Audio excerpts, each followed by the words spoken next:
not anymore. We are not able to do problem solving anymore. What we can do is follow very clear, simple instructions and perform tasks that we have already performed many times because it's part of our daily routine or because we trained and practiced. We came up with a plan. We decided to have a camping trip one weekend, and we made that camping trip like our bug out practice. And we decided, all right, everyone, we have to do it, and then have your plan enacted, and you went and did it for fun. When that happens, not for fun, you all are going to be able to operate smoothly and know what the plan is if you have practiced it. But planning, preparation, and practice. Some examples of water sources I might be really happy to see. I know Orcas Island, I don't know how much they're in use anymore. Chief, maybe you can mention it, but I know a lot of the old homesteads around here have got fire ponds that were dug so that a Mark II could be dropped in it or something like that. Are those something that you guys are able to draw out of? We do utilize some ponds if they're accessible. If not, we've got the drop tanks that we can throw in certain areas also. We have a Mark III pump. Cool. And I'm just going to do some quick review here. Again, this is those three zones: 5 foot, 30 foot, 100 foot. Don't get your tape measure out or anything like that. Fire doesn't care about the numbers, but just give it a good common sense look. Does this look sketchy to me? Is there a bunch of brown, gray, dry stuff there made of fiber of some kind? That's what fire cares about. One thing that I did remove a gargantuan amount of from my last home was juniper. That kind of like low-growing super 70s juniper that creates the most awful pollen in the world. That stuff I hauled away from the house and then burned during a safe time of the year, and I was shocked at the flame lengths that came off of that stuff. It is like made out of pure wax. It's very, very sketchy to have next to the house. It's also really great rat and rabbit habitat. It's not the sort of thing you want growing up next to your house at all. So I hauled out truckloads of that stuff from around my last place. Probably the single best thing I could have done for that house for fire safety. That middle zone, again, just no fuses, no hedges full of old brown dry material that are going along your driveway. You're going to carry it right up to your front door. Evaluate that 30 feet out. And then further out, you want to have trees there. We all love trees. You just don't want to have the ladder fuels that are going to kill those trees and potentially make things worse closer to your home. Another quick review here. I can't even read that on this screen. So, yeah, clear off pine needles, leaves, etc. from your house. Actually, this is a good review. Though probably the most common thing that I have seen that really sketches me out is those basement vents or the crawl space vents where there's kind of like a dig in around the foundation of your house, sometimes several of them. They're recessed, and then they've got like a hole through a pair of cinder blocks or some kind of vent right there. It's often 1/4-inch mesh, or often it's rusted away into nothing, and it's full 6 to 10 inches deep with brown dry leaves right underneath your house, like a campfire under the wall of your house with access to the crawl space. Really look around your house. I've seen those in nearly every house I've looked at, honestly. Yeah, honestly, I think that's probably the single most common thing I've seen that really gives me the willies. Go around those and see if you have any vents that are like that. Dig all that material out of there, and I recommend making some kind of a screen cover out of the same 1/8-inch mesh hardware cloth that can go over that hole at a slope, probably ideally, so the debris can fall off instead of fall in, and still allow venting to occur and that thing to do its job. But I've seen that really, really commonly. So I'm glad we kind of hit this slide. Store away anything like your firewood pile, your cushions, your etc. that are okay to have there certain times a year. Pick a weekend at which that's not okay anymore, and go put everything in the shed, or you do whatever it is you need to do. Screen and seal. Again, I kind of just talked about that with the screens. one thing, I mentioned closing your doors and your windows before you leave a house if you do evacuate. A lot of homes have been burned down because a window was left open and stuff was able to blow right in through an open window, a screen door, or a pet door, something to that effect.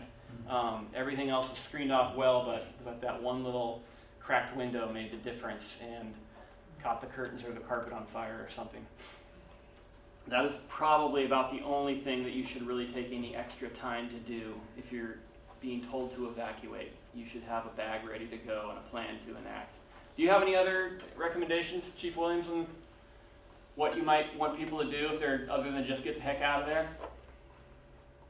No, you've mentioned a lot of good things. Okay. So, pre-planning your property is important. Pre-planning your evacuation is equally important. And then the note, like that's great, but it's not a necessity. But we've left. We're in Spokane. That was great to hear how you say that. So I think you've done a good job tonight. Thank you. Yeah, and again, that's not the type of thing that you want to take 5 minutes to do. You want it done already. You want it slapped on the door on your way out. Yes, sir. Where would you rate mulch around a house? So mulch is a interesting one because it depends very much on the type of mulch. But if it's something that's nice and dry and it's going to smolder kind of like that cigarette, again, is it going to smolder up to your house or not?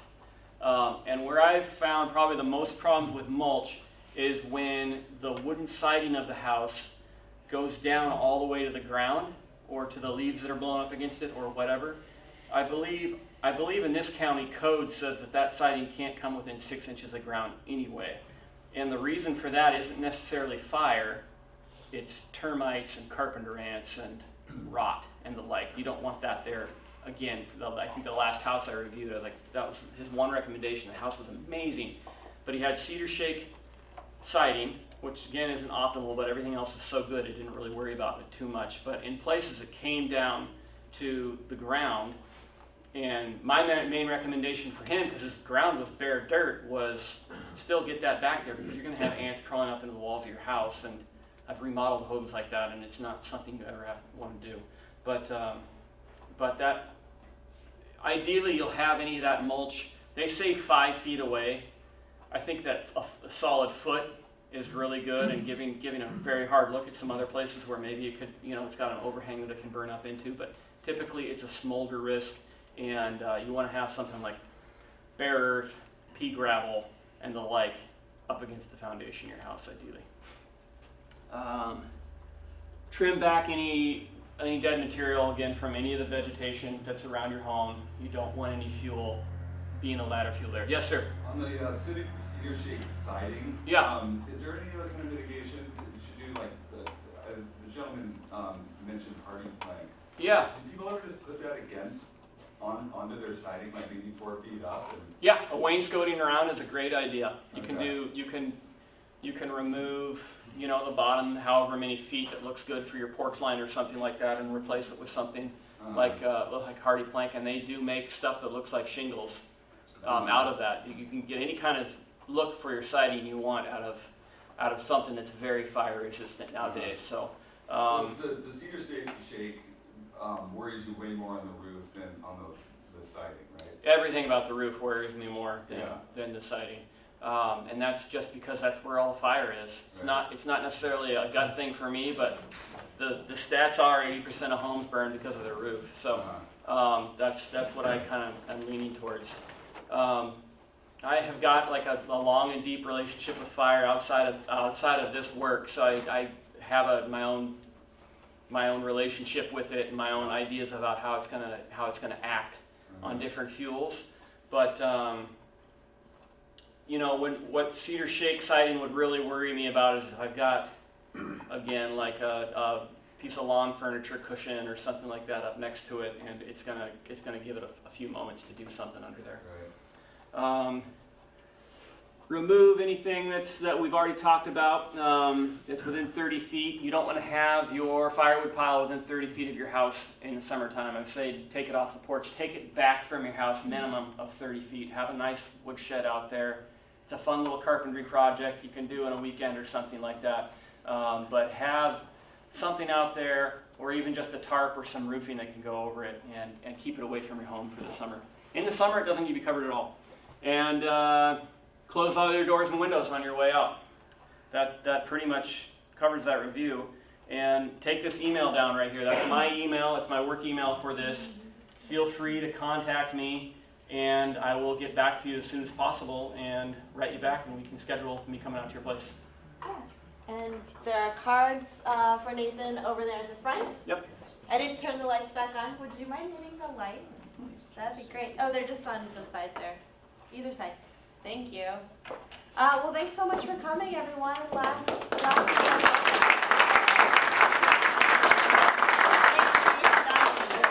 All right. Have a great night. Thanks, everybody. Great questions. Thank you. What period of time do you have? Is the grant, is there an end to the grant that you're getting to do this? Well, there's an end to the money eventually, and I'm hoping it's re-upped every year, and I think that has to do with how successful we are this year. Hey, Anthony, how are you? Great. Yeah. But we're in front of the thing. We got $25,000 for Thanks it. for your nice. You're doing a great well, job. well, Thank you. you. For a good I long was thinking I'd while, have but him come to I our think annual meeting, Oh, that's the, a great you idea. know, for like Totally. 20, 30 minutes. The Well, more he does momentum we have assessments now, of the more likely we are to neighborhoods. get it next year. We might have to see you. Yeah. Turn this off just real quick. Yeah. Yeah. Well, I think that's a great idea to have him come to you.